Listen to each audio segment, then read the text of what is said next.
Democrat Eric Swalwell of California announced today he will resign his seat in Congress after reports from multiple women accusing him of sexual misconduct, including in one case, rape. In a statement this afternoon, Swalwell wrote, quote, "I will fight the serious false allegations made against me. However, I must take responsibility and ownership for the mistakes I did make." Earlier today, the House Ethics Committee had launched an investigation as some of his Democratic colleagues called for his expulsion from the chamber. And over the weekend, he also ended his campaign to be governor of California.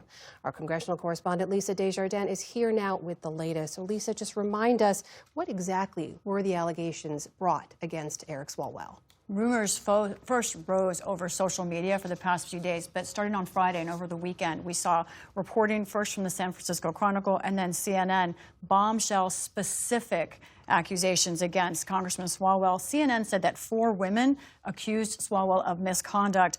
Most were anonymous. One was named. Now, those charges range from unsolicited, explicit messages or nude photos to unwanted touching to one accusation of rape.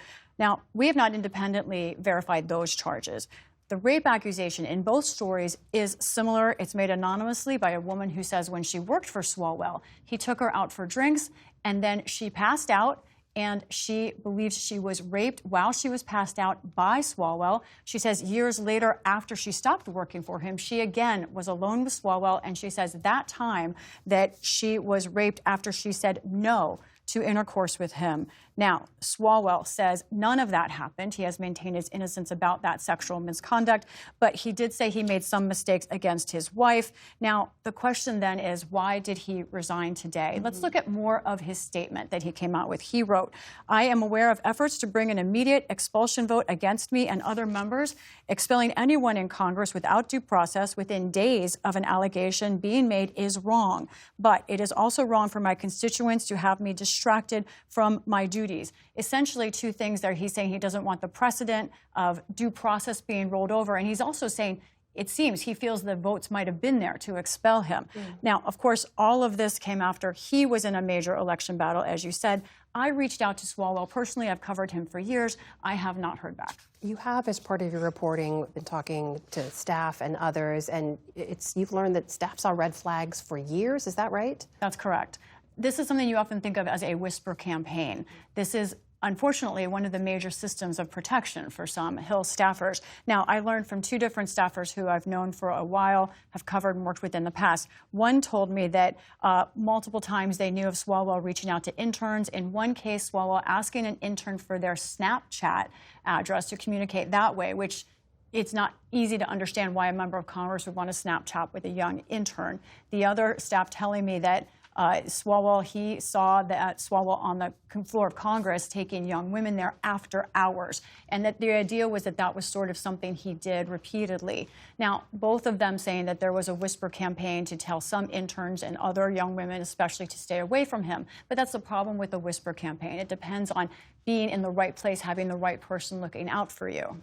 Now that he's resigned, there's no need to expel him. But where does all of this leave some of the other efforts to expel other members of Congress? That's right. And this is breaking news right now. I have confirmed with 2 different sources that we now expect Tony Gonzalez, the Republican from Texas, to announce his plan to resign tomorrow. Now, as many of our viewers will remember, and we have covered before, this last month, Gonzalez admitted that he had a sexual relationship with a former staffer who died by suicide. We also, in the last week, saw reports that another former staffer of Gonzalez's came out and said that he sent her explicit and unwanted messages. Sleeping with staffers by members of Congress is explicitly against House rules. There was bipartisan backlash against both Gonzalez and Swalwell. Both were up for potential expulsion. We're seeing both of them reacting to that right now. Now, one example here, Gonzalez's fellow Republican, Byron Donald, spoke yesterday. These allegations are despicable, and they demean the integrity of Congress. These things are just completely unacceptable. As far as I'm concerned, both gentlemen need to go home. Now, the Swalwell expulsion really grew from Democratic calls for their own member for Swalwell to leave. Democrat Teresa Legar Fernandez, she heads the Congressional Women's Caucus. She said Swalwell needed to go, and I spoke to her earlier. She said the entire ethics process is deeply flawed. we need to fix our ethics process because it needs to work faster. It needs to be easier for women staffers to report what's going on. Do you think there's a broader culture of sexual misconduct on the Hill? I do believe that that's a problem. Until there is accountability, which means you lose your job because of sexual harassment, and there could never be consent in that power position, right? That you need to be both have a public accountability and then accountability in the House rules. And this will make a difference, I think. The question of accountability is not over because Swalwell and Gonzalez were not alone. You can see in this photo 2 other members of Congress, Florida Democrat Sheila Sherflis McCormick. The Ethics Committee has found that she fraudulently kept and used hundreds of thousands of dollars in COVID relief money. They are planning on issuing a punishment for her in the next couple of weeks. And Republican Corey Mills of Florida, financial and sexual misconduct charges. Both of them have said they are wrongly accused. Now, only 6 members of Congress have ever been expelled in history, mostly because they get in a position where they just resign rather than face a 2/3 vote. It's a high bar to expel them, but this was in consideration. Meanwhile, I know you've been reporting on the ethics process, talking to current and former staffers about that culture. What did they tell you it's like on the Hill right now? I have spoken to so many current and former staffers today, senior, junior, former interns, everyone. And they all agree that after the Me Too movement, which we covered, I think, well here on the PBS News Hour on the Hill, there were changes. However, they think in recent years those changes have been ignored and have been rolled back.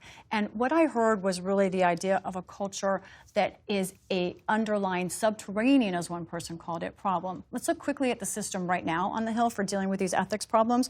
Lawmakers and staff are required to get sexual harassment training every year.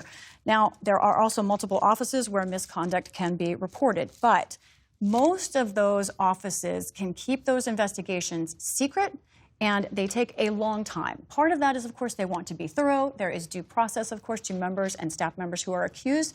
But there are many critics who say that's gone too far now and that it's protecting those who are doing the wrongdoing in this case. There are, of course, many professional supportive offices in Congress. I don't want people to think that the entire place is dangerous. However, I am convinced by my talks today that we really have seen a reckless, sometimes and often careless, deepening culture of harm on Capitol Hill. Lisa Desjardins, great reporting as always. Thank you. Welcome.